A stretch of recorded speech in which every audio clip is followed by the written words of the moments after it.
ចុងក្រោយគឺអាមេរិកគ្រោងចេញដោយការចោទប្រកាន់អតីតមេដឹកនាំគុយបាវ័យ94ឆ្នាំរឿងបាញ់ទម្លាក់យន្តហោះ2គ្រឿងកាលពី30ឆ្នាំមុន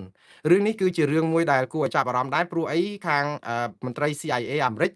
បានជជែកអំពីការគ្រោងចេញដោយការចាប់អតីតមេដឹកនាំរបស់ប្រទេសគុយបាគឺលោករ៉ាអ៊ូលកាស្ត្រូ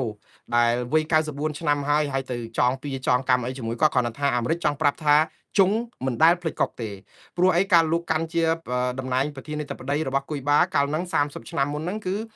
លោកបញ្ជាឲ្យទាហានគុយបាទ័ពអាកាសគុយបាហ្នឹងបាញ់កំទេចយន្តហោះដែលទៅសង្គ្រោះ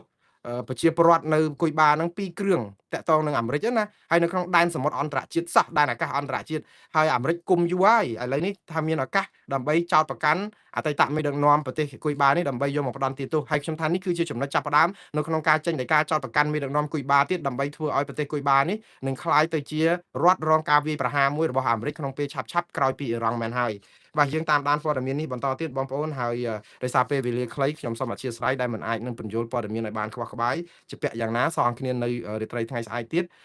ហើយរាត្រីសួស្តីបងប្អូននៅប្រទេសកម្ពុជាអរុនសួស្តីបងប្អូននៅសហរដ្ឋអាមេរិកសូមរីករាយថ្ងៃចុងសប្តាហ៍និងថ្ងៃសុក្រនេះទាំងអស់គ្នាបាទសូមជម្រាបលាសូមអរគុណ